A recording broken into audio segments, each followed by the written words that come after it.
Hi hello வணக்கம். நான் உங்கள் நைனிகா மின்னலுங்க. இப்போ நம்ம மட்டன் குழம்பு செய்ய போகிறோங்க. அது எப்படி செய்வேன்னு பார்க்கலாம். நம்ம கடாயை வச்சுக்கணும். அடுப்பை பற்ற வச்சாச்சு, கடாயை வச்சாச்சுங்க. அதில் நம்ம எண்ணெய் அப்ளை பண்ணிக்கணும்.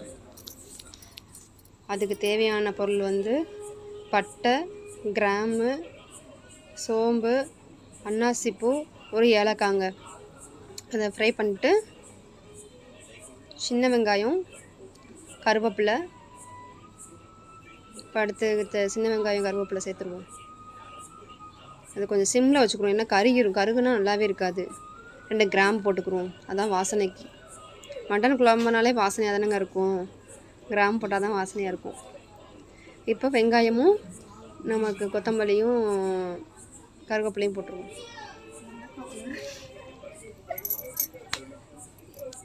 இப்போ அதை கிண்டி விட்டுட்டோம். இப்போ அடுத்து வந்து பாருங்கள், அது கொஞ்சம் வதங்கிக்கிறட்டும். கண்ணாடி பதத்துக்கு வந்தால் எப்பயுமே வந்து வெங்காயம் வந்து நல்லா வேகணுங்க. அந்த கண்ணாடி பதம் வந்தால் தான் குழம்பு நல்லா டேஸ்ட்டாக இருக்கும். இல்லைன்னா அரை வேக்காடோட போட்டிங்கன்னு வச்சுக்கோங்க, நல்லாவே இருக்காது. அந்த ஒரு மாதிரி இந்த கருக்குன்னு அந்த மாதிரி சவுண்டில் இருக்கும், அது நல்லா இருக்காது. நம்ம இப்படி போட்டால் தான் சூப்பராக இருக்கும். நம்ம அதுக்கப்புறம் நல்லா வதக்க விட்டு பார்த்துட்டு 2 பச்சை மிளகா போட்டு விட்டுருவோம். கீரி காரத்துக்கு 2 பச்சை மிளகா போட்டுருவோம். அது நல்லா கொஞ்சம் வதங்கட்டும். அப்புறமா கொஞ்சோண்டு இஞ்சி பூண்டு பேஸ்ட்டு அது கொஞ்சோண்டு போட்டுருவோங்க.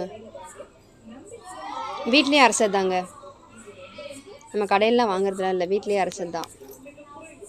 அதையும் போட்டு நல்லா கொஞ்சம் அந்த இஞ்சி பூண்டு பேஸ்ட்டு வாடை போகிற அளவுக்கு நல்லா வதக்கி விட்டுட்டு நல்லா வதங்கட்டுங்க கொஞ்சம் நேரம். வதங்கட்டும். அதுக்கப்புறம் தக்காளி போட்டுருவோம். அது கூட கொஞ்சோன்னு கல் உப்பு ஏன் சேர்க்குறோன்னா, தக்காளி வந்து நல்லா வதங்குறதுக்காண்டி நம்ம சேர்க்குறோம். உப்பு போட்டு விட்ருவோம். சால்ட்டு போட்டதை விட நம்ம கல் உப்பு போட்டோம்னா நல்லா வதங்குங்க சீக்கிரம். அது பெரும்பாலானவங்களுக்கு தெரிய மாட்டேங்குது. எல்லாமே சால்ட்டை தான் எடுத்துன்னு போடுறாங்கன்னா, கல் உப்பு தான் சேர்க்கணும். போட்டுருவோம்.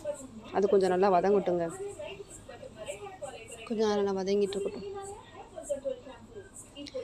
ஏற்கனவே வந்து நம்ம குக்கரில் வந்து மட்டன் வேக வச்சுட்டோங்க.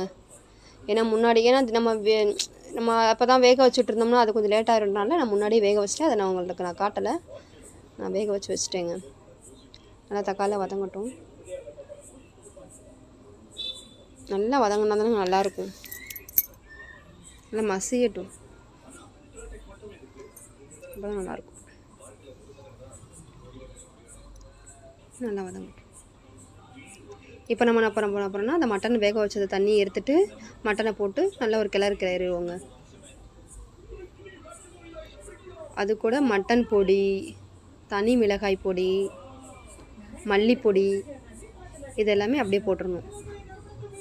போட்டுட்டு அதையும் ஒரு கிண்டி நம்ம மட்டன் வேக வச்சுருக்கோம் பார்த்தீங்களா, அந்த தண்ணி தாங்க சேர்க்கணும். நம்ம வீட்டில் வச்சுருக்க தண்ணி சேர்க்கக்கூடாது. அதனால நம்ம கூட தண்ணி சேர்த்துக்கிறோம் எப்பவுமே வேக வைக்கும்போது. ஏன்னா அந்த தண்ணி சேர்த்தா ஒரு மணி சலசலன்ற மணி இருக்குங்க. நம்ம எல்லா பொடியும் போட்டோம், அதையும் பாருங்கள். அது ஒரு கிண்டிட்டு அது கொஞ்சம் இந்த பச்சை வாடை போன பிறகு அப்படியே மட்டன் தண்ணி ஊற்றி கொதிக்க வச்சுட்டு கொஞ்சோண்டு கொத்தமல்லி புதினா போட்டுட்டு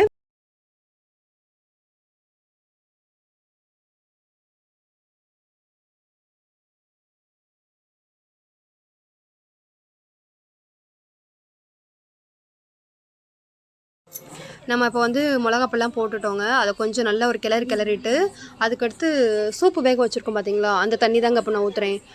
அப்படியே போட்டுட்டு அப்புறம் மல்லித்தலை அதையும் போட்டுட்டு மல்லித்தலை புதினாலாம் அப்படியே தூவி விட்டுட்டு அது ஒரு கொதி வந்தோனையும் தேங்காய் அரைச்சி அந்த விழுதையும் சேர்த்துறோணுங்க. அவ்வளோதாங்க. நல்ல ஒரு கொதி வந்த பிறகு நம்ம மட்டன் குழம்பு நல்லாயிருக்குங்க. நீங்களும் செஞ்சு பாருங்கள். உங்கள் கமாண்டை நம்மளோட யூடியூப் சேனல் நைனிகா ஆர்ன்ற யூடியூப் சேனலில் அனுப்புங்க. ஷேர் பண்ணுங்கள், கமெண்ட் பண்ணுங்கள், லைக் பண்ணுங்கள். பாய்ங்க. இந்த கொதிக்குது பாருங்கள். கொதிச்சு நல்லா கெட்டியாக இருங்க.